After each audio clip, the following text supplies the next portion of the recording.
সুৰেৰে দিয়া না প্ৰেৰণা ইয়াৰে খাবতি ৰৱানা। Everyone good morning. আৰু আজি হৈছে 5 জুন অৰ্থাৎ বিশ্ব পৰিৱেশ দিৱস। সকলোৱে চাগে পালন কৰিছে বিশ্ব পৰিৱেশ দিৱস আজি।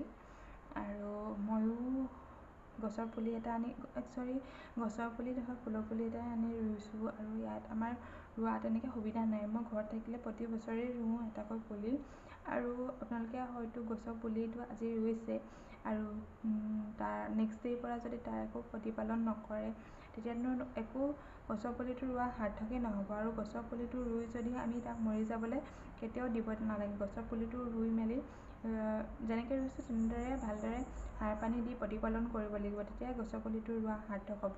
বিশ্ব পৰিৱেশ দিৱস পালন কৰাৰ মূল উদ্দেশ্য হৈছে পৰিৱেশ সম্পৰ্কে সজাগতা অনা। বিশ্ব পৰিৱেশ দিৱসৰ পোনপ্ৰথমে আমেৰিকা যুক্তৰাষ্ট্ৰত 1974ত উদযাপন কৰা হৈছে মই জনামতে। আৰু 100খনতকৈ অধিক দেশে বিশ্ব পৰিৱেশ দিৱস পালন কৰা হয়। আৰু প্ৰতি বছৰে বিশ্ব পৰিৱেশ দিৱসৰ এটাকৈ বিষয়বস্তু থকা হয়। আৰু 2022 চনৰ মানে এই বছৰৰ বিষয়বস্তুটো হৈছে অনলি ওৱান আৰ্থ। আৰু আপোনালোকে হয়তো জানেই যে পৰিৱেশৰ কিমানবোৰ সমস্যা আছে। সেইবোৰ সমস্যাৰ একমাত্ৰ উপায় হৈছে আমি পৰিৱেশৰ প্ৰতি সজাগ হোৱা। আৰু আমি হয়তো জানো যে ইমান আমাৰ বায়ু প্ৰদূষণ হয়, গোলকীয় উষ্ণতা বৃদ্ধি হৈছে। সেইবোৰ মূল কাৰণ হৈছে আমি যদি গছ গছনি ৰুওঁ, গছ গছনি যদি নাকাটোঁ বা কটা কমাই দিওঁ তেতিয়াহ'লে আমাৰ এইবোৰ সমস্যা বহুত বেছি কমি যাব বুলি মই ভাবোঁ।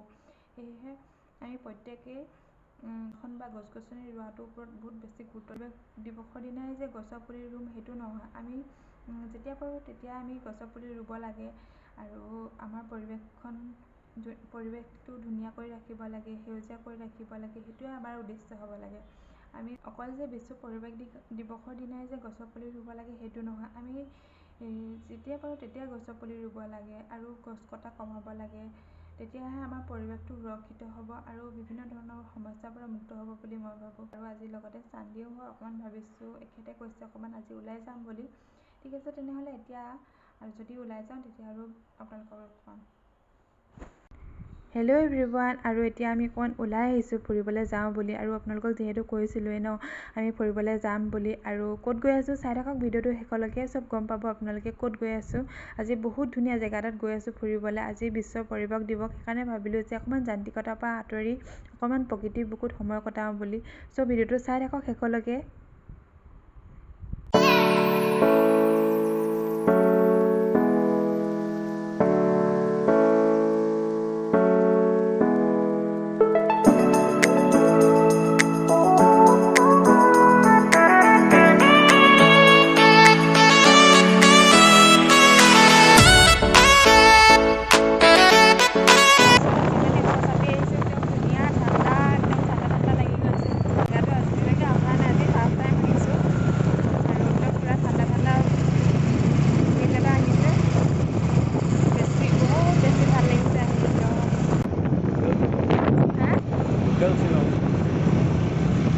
শ্বিলং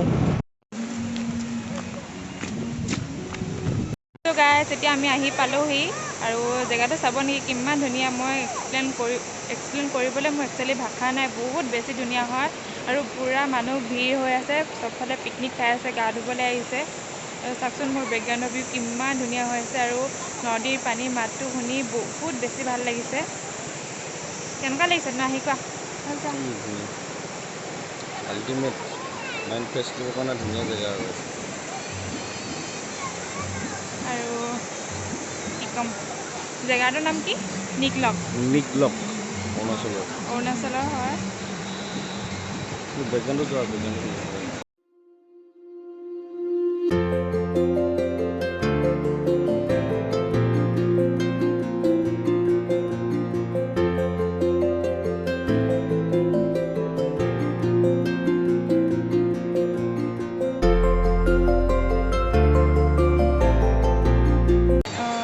আজি আৰু চানডে বুলি অকণমান ওলাই আহিলোঁ, অকণমান মাইণ্ডটো ফ্ৰেছ কৰোঁ বুলি। বেকগ্ৰাউণ্ডত গান লাগি আছে, অকণমান হুলস্থুল নিচিনা হৈছে। আৰু এইফালে পিকনিকো খাই আছে, বহুত মানুহ আহিছে, পূৰা ফুল হৈ আছে ইয়াত মানুহ। আৰু অকণমান মাইণ্ডটো ৰিলেক্স কৰিবলৈ এনেকুৱা এটা জেগাত অহাটো খুবেই প্ৰয়োজন হয় আৰু এখেতৰতো সদায় পূৰা ডিউটি চলি থাকে। আজি অকণ বন্ধ পাইছোঁ, ওলাই আহোঁ বুলি ক'লে আৰু আহিলেও ইমান বেছি ভাল লাগিছে। আহি পূৰা ঠাণ্ডা ঠাণ্ডা হাৱা মাৰি আছে। মেঘালয় ভিউ চাওকচোন কিমান ধুনীয়া।